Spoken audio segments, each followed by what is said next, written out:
Roughly 5 years ago, Honda brought back the Passport nameplate to the US after a many-year hiatus. And instead of borrowing a platform from Isuzu, the company decided to make the Passport into a smaller, more rugged version of the Pilot. Now, while we are expecting an all-new version of the Passport built off of the redesigned Pilot to show up sometime in the next couple of years, for 2024, the company is making some very small changes to the Passport. And today, we're here at a studio just outside of Detroit, Michigan, with the 2024 Passport Trailsport. So now that we finally are seeing this vehicle in person, let's go over some of the changes that Honda has made.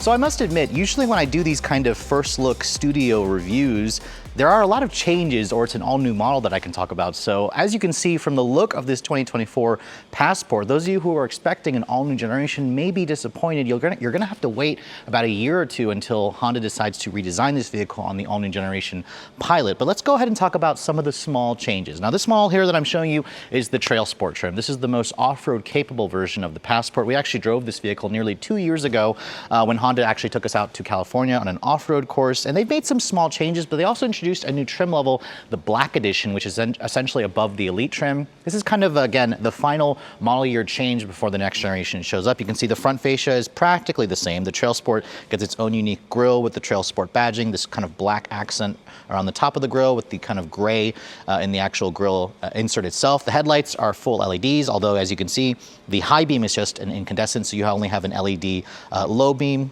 You have an LED daytime running light. You have incandescent turn signals down here. It looks like no fog lights on this trim. You can see it kind of gives you a more rugged look here with the plastic front air dam over here, which again shows off the more off-road capable nature of the Trailsport. This model here has the same ground clearance at 8.1 inches, and Honda is also offering their diffuse sky pearl light blue exterior that we first saw on the Pilot. This model here, as you can see, is painted in sonic gray. Now moving around the side profile, this is where the Pilot, or the Passport Trailsport, definitely looks a lot more rugged, and that's courtesy of the new tires. If you guys remember our review on the 2022 Passport Trailsport, it had a Firestone Sport Terrain tire, so it was basically an all-season car tire with a more aggressive looking tread. Now Honda has swapped it out with actual all-terrain tires.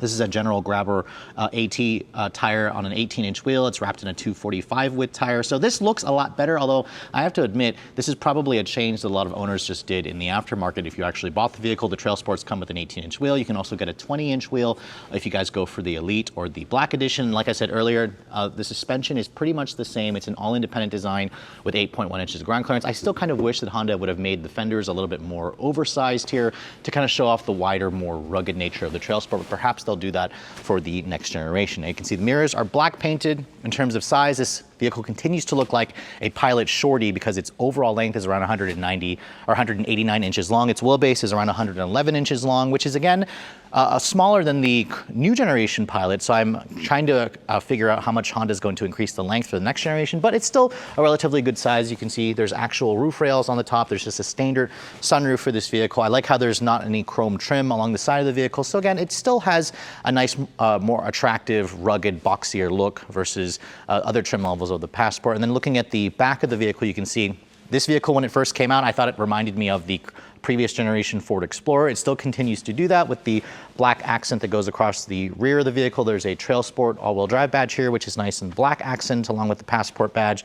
And then down here, Honda says this little area here is a new feature on the rear bumper. It's designed to give it a more rugged look. You can see there's still dual chrome exhaust tips. This vehicle will still tow a maximum of 5,000 pounds, and then there are no powertrain changes. You still have a 3.5 liter V6, making about 280 horsepower, hooked up to a 9-speed automatic transmission. Now, opening up the cargo area, this is where the Passport actually has a pretty good amount of space. Actually, it's among the biggest in the segment. What you're looking at here is just over 41 cubic feet of total space. Remember, there's no third row in this vehicle, and that's how Honda allowed you to get all the additional space. There is also a pretty big underfloor storage area here with a temporary spare tire. That's where some manufacturers offer a full-size spare, which you can get on the Pilot Trailsport, but not on the Passport Trailsport. If you fold down the second row seats, it expands the cargo to around 77 cubic feet of space. So again, among the biggest in the class. That's more than something like the Toyota Venza or the Volkswagen Atlas Cross Sport. So if you need something that's practical, the Passport can still definitely do that for you.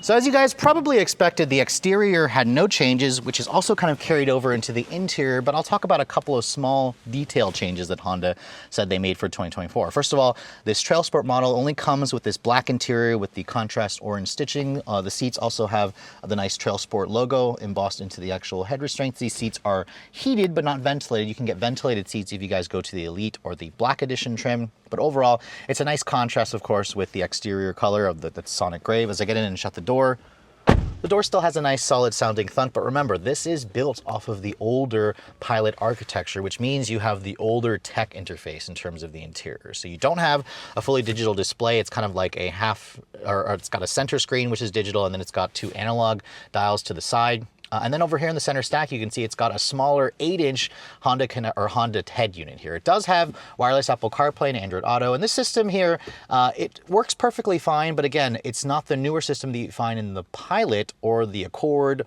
or the Civic, for example. The screen's also definitely looking a little bit small. But at least it still has most of the features you want, including a volume knob. There are some touch-sensitive buttons that can be a little bit finicky, but at least the graphics also still look good. The materials here on the dash are soft touch injection molded plastic with the faux stitching. There's kind of like this alloy look textured plastic trim down here.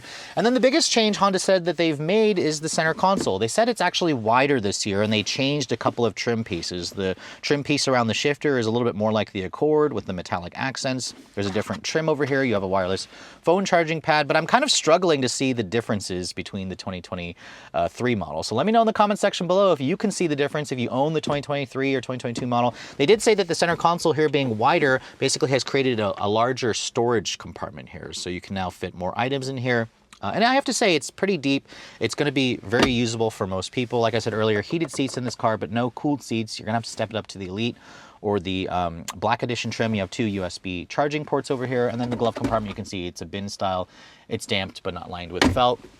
This model here just has the Honda premium sound system. You cannot get the Bose stereo like you can get in the Pilot, for example. Above me, there's just a standard sunroof. There's no pano roof available on this car, so I'm expecting them to introduce that for the next generation. But overall, you can see it's still a pretty nice interior. There's good sight lines. There's a lot of space in here, a lot of storage compartments.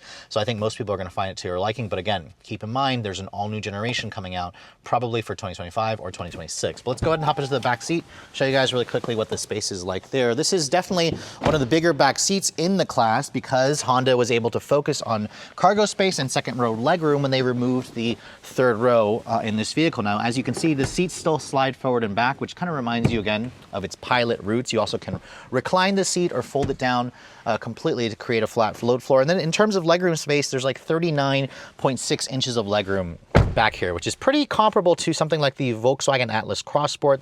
That's the other competitor that has a ton of space back here in the back seat. There's a completely flat floor. It's wide enough to actually fit 3 people across. You have 2 USB charging ports. You have an actual power outlet over here. Rear seat air vents. No climate controls, however. It's just, or at least it is a tri-zone, but I don't see any actually separate climate controls here. It looks like there's actually space for it, but perhaps the Elite trim or the Black Edition will have that. You have 2 storage cubbies or map pockets in the actual seat backs. You have rear sunshades, which are nice that it's included on this trim. This area here has a hard touch plastic, which is different from the soft touch in the front. It is padded over here where you rest your elbows. Nice storage area here for cup holders. And then there's also an armrest here that folds down and gives you 2 cup holders. So as a family vehicle, obviously the Passport is still a really excellent choice. And that's probably one of the reasons why it continues to actually do well for Honda in terms of sales.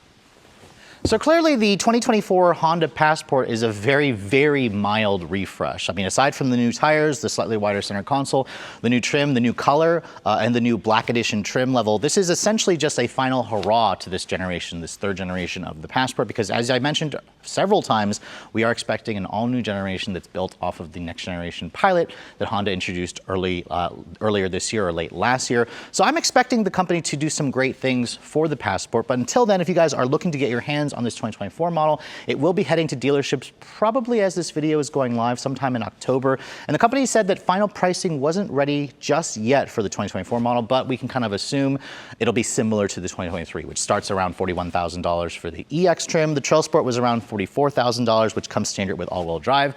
The Elite trim was around $46,000, so I expect the Black Edition model to be probably $1,000 or a couple $1,000s more expensive. You could probably get into a fully loaded Passport for just under $50,000, which again, sounds expensive, but that's kind of the norm. If you're looking in the mid-size two-row SUV segment, you're going to be expecting to spend between $40,000 to $50,000. And obviously, even though this car isn't the newest and freshest entry out there, it's also going to be one of the most reliable because it's been in production for a long time. It has a proven track record. It has decent off-road capability, and it also has a ton of space on the inside. And for those of you who need a family vehicle that doesn't necessarily break the bank like some of these other expensive hybridized or fully electric vehicles out there, the 2024 Passport may be worth a look. But with all that said, hope you guys have enjoyed my full first look overview of the 2024 Honda Passport Trailsport. If you're also looking to see the latest cars I'm testing, be sure to follow me on Instagram at redline_reviews, like us on Facebook, and as always guys, please keep subscribing to the Redline Reviews YouTube channel for all the latest reviews. Thank you so much for watching. I'll catch you all in the next video.